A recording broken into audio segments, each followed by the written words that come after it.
How do you define a sequel in video games? If we take the actual dictionary definition of a sequel, it is a published piece of media that directly follows the story, world, or develops upon themes established in the previous film. This meaning clearly works in films or books where you can continue the piece of media in the same established universe, usually moving forward and developing characters and stories chronologically. Obviously there'll be variations, but it becomes slightly more difficult with video games, as they have a mechanical and interactive element that usually needs to be carried over. You can have games that are spiritual successors. Demon's Souls, Dark Souls and Bloodborne are great examples. All of them are thematically and mechanically clearly games that feel like they are sequels to each other. You can play each of those games and be like, oh yes, these feel similar, these feel like they play very similarly and take a lot of the elements from the previous games. Each are in a different series and universe with different studios holding the publisher rights.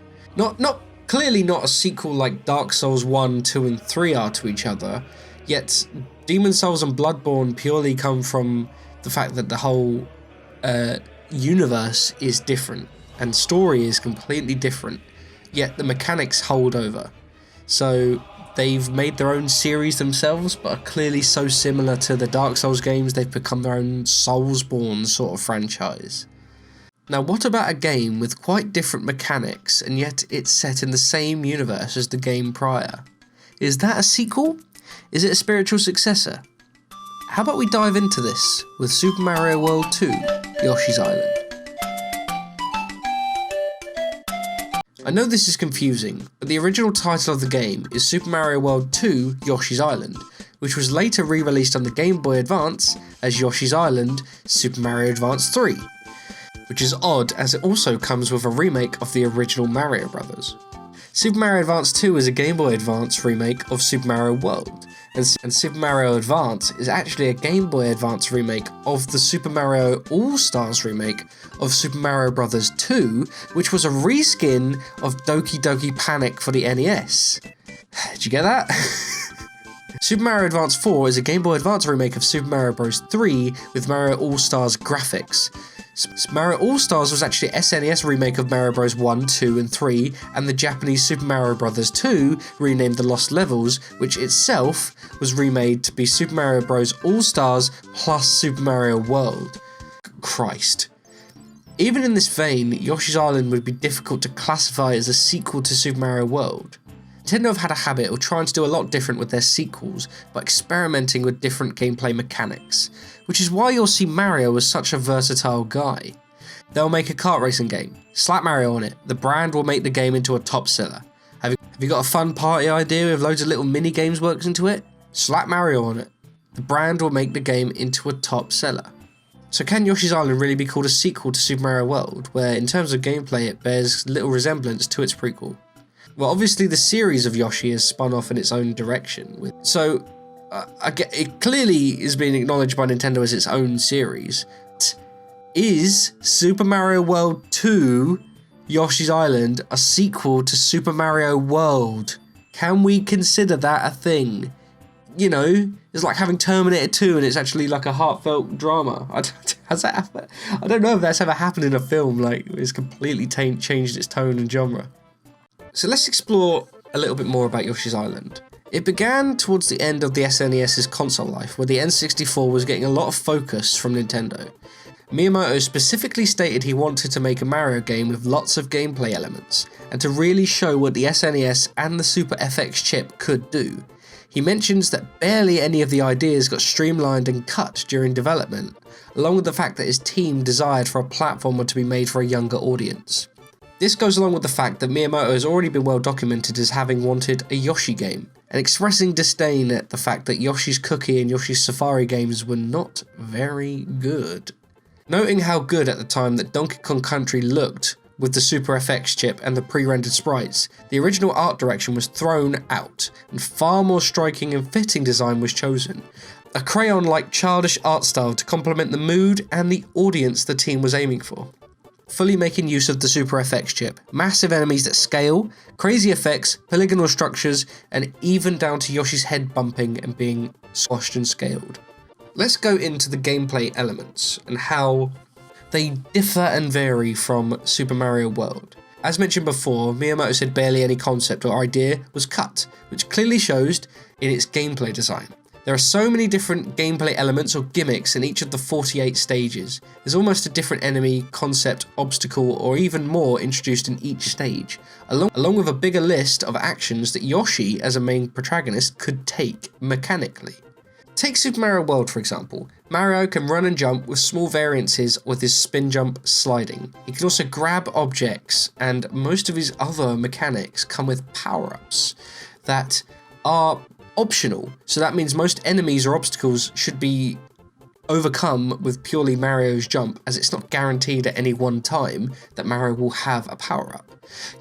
Yet Yoshi's base moveset is far more versatile than Mario's. He can run, jump, ground pound, he can eat enemies, he can throw eggs at enemies, he can push items to crush enemies, he can hold down his jump to float a little bit more for a little bit more nuance with his platforming. He can eat enemies with his tongue and then spit them back out to hit enemies. He can jump on enemies' heads like Mario can. Yeah, so obstacles were introduced that can be handled with these skills. You can ground pound stakes, you can hit switches with eggs, you can flutter jump to do some precise platforming, you can use combinations of those to hit any skills, you can lick enemies and bosses that will open certain areas, or you know, and even then you've got the variances you can have on eggs. You've got the little penguin people, you've got the big eggs, you've got the different coloured eggs that shoot out stars and different things. Yeah, there's a lot jam-packed into this game.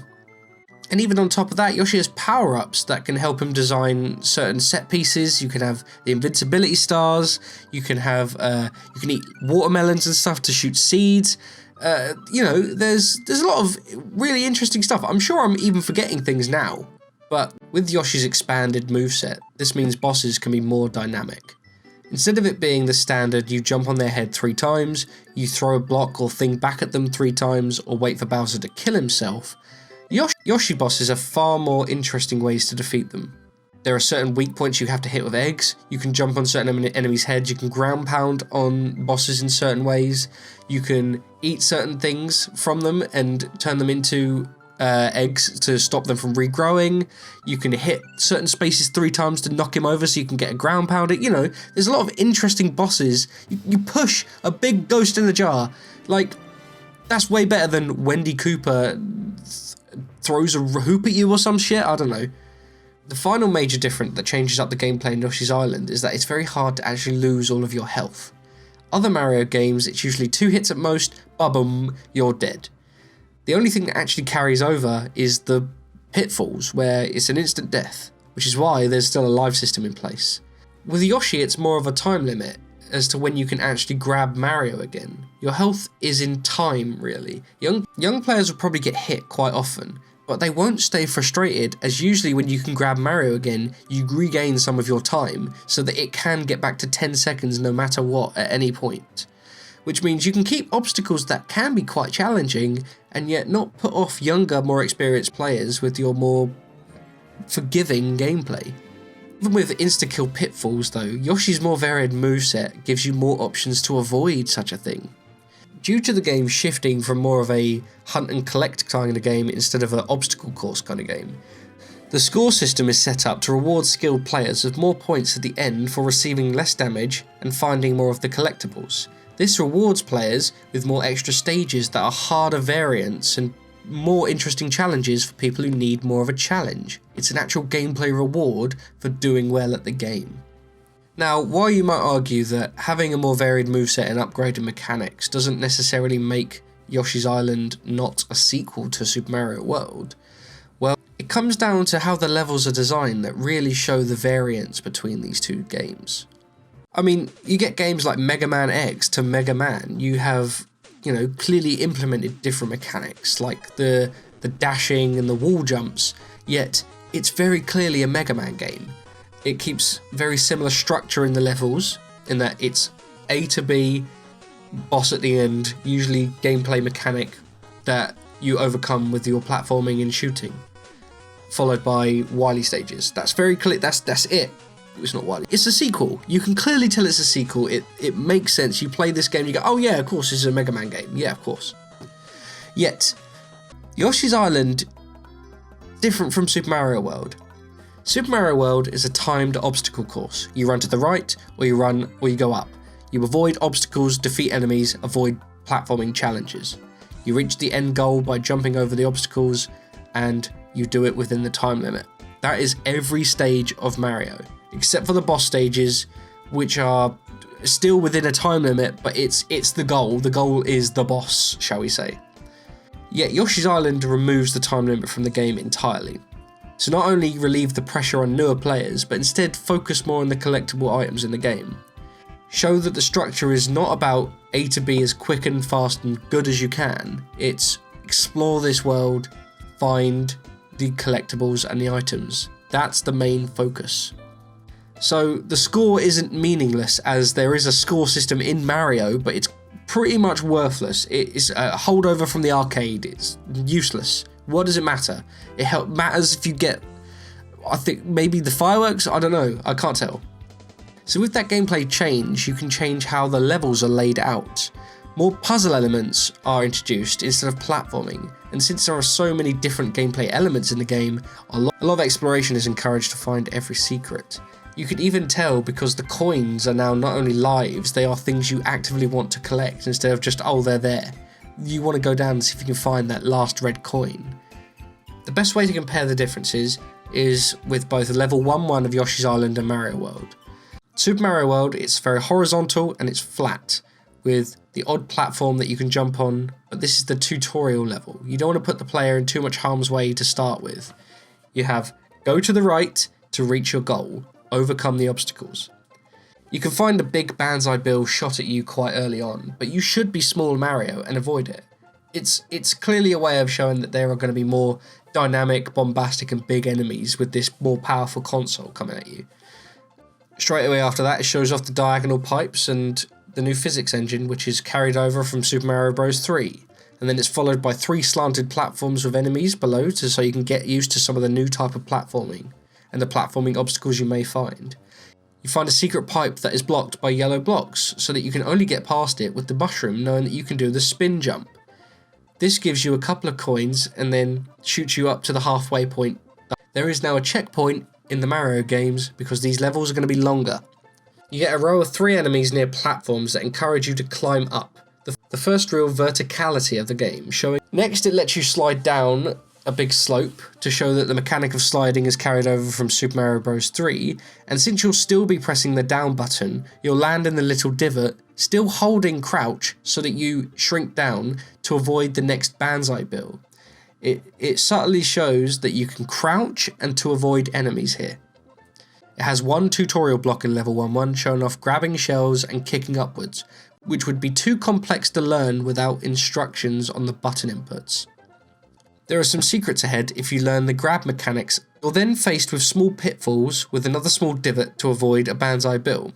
After a few more basic enemies and another banzai bill, you reach the goal with another enemy before the goal, encouraging you to jump high and finish the level to gain more score. Level 1-1 of Yoshi's Island starts very similarly. It's a straight shot going forward for you to get your bearings.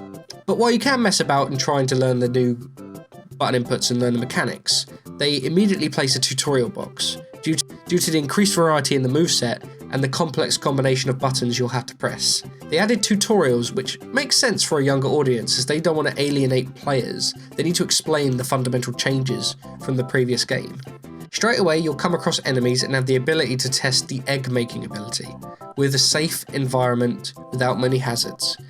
Next, we see an enemy on a platform encouraging you to try and jump and combining licking at once, along with another enemy variant to show you that most enemies can be swallowed and made into eggs. This is giving you a range of different ideas of how you can tackle different situations. There is also a collectible within reach here. It's out in the open and it's obvious, and once you hit it, you'll get a nice little animation, and then next along here are respawning enemies, and you'll be encouraged to hit the easy target block, which opens a path going backwards. This is key as it shows the game isn't always about A to B forward movement. There is exploration and rewards for those who are smart enough to find them. You can go back on yourself. You have to explore and sniff out the secrets in this game. This then leads to another flower and coins that are the first red variants. This actually encourages you to pick up coins far more rigorously than in Super Mario World. And it also has a Shy Guy who is holding another target block. For you, if you're quick enough to hit him, you'll get stars to show that you can increase your health. If progressing further along, there is a big arrow to show you the way forward, but there is a pipe underneath that is clearly not in the direction of the arrow. It shows that you can choose to explore instead of progressing forward, and you're rewarded again with an underground secret. More coins and an introduction to the pushing mechanic along with the egg to stars converter. All small little additions that are being shown to you. Finally, pushing onwards with get more exploring, more introduction to the platforming and the flutter jump in controlled and safe environments. Enemies you can kill with eggs, but not eat. More optional secrets on the vertical plane after some egg throwing and platforming. Finally, you arrive at a boulder, and if you avoid it, that's fine. But if you explored, you will learn you can actually push this boulder, and so it learned that it follows the slopes and the physics of this game and wipes out enemies in front of you, because you learned that in the pit. Finally, all of these collectibles give you a tangible benefit from the actual level-to-level gameplay, instead of just being something you collect to hit a number on the screen. It actually benefits you in each stage to collect them. So, the fundamental differences between the level designs. Super Mario World is very linear, has few tutorials and mechanics to learn, and it's straightforward platforming, where you can master mechanics quite early on and understand the goal. Whereas the focus on exploration and learning new ways to combine new mechanics is vastly clear in the level design on Yoshi's Island. Both clearly tells a different story of how the games will be laid out going forward. Mario needs to reach the goal, Yoshi needs to explore and find collectibles before reaching the goal. Having games go from the NES era to the SNES era, like Super Mario Bros. 3 to World, that was clearly a sequel. A lot of the mechanics transferred, and it added to it with the new graphics and general gameplay. Mega Man 2 changed to Mega Man X, added wall jumping and dashing and things like that, but it's still a Mega Man experience. You can very identify it as a Mega Man experience. Can't do that so much with Yoshi's Island to Mario World. Let's take Super Mario Bros. To Super Mario World as a good example. Super Mario Bros, you run, you jump, and you can collect fire upgrade and a general upgrade. Super Mario Bros 2 is quite different, let's ignore a lot of that. Has the grab mechanic, which I suppose they've added over, but Super Mario Bros 3 has the P meter for like sprinting, new power-ups like the raccoon suit, which have flying. You can grab shells and items and throw them at enemies again. You can slide on slopes. And then Super Mario World built on everything there entirely, adding more power-ups. It adds Yoshi as a sort of, eats enemies and things like that. And, has its own set of mechanics, really. You've added secrets on the world map, spin jumps, and more movement variants. The 3D games are certainly their own beast to boil down, and that's quite clear with how they design it at the moment. You have a 3D style game and a 2D style game. You've got the new Super Mario Bros. Series, the Galaxy and Odyssey series. They're their own different beasts. And in that, I believe, personally, that Super Mario 64 took more inspiration from Yoshi's Island than it did Super Mario World.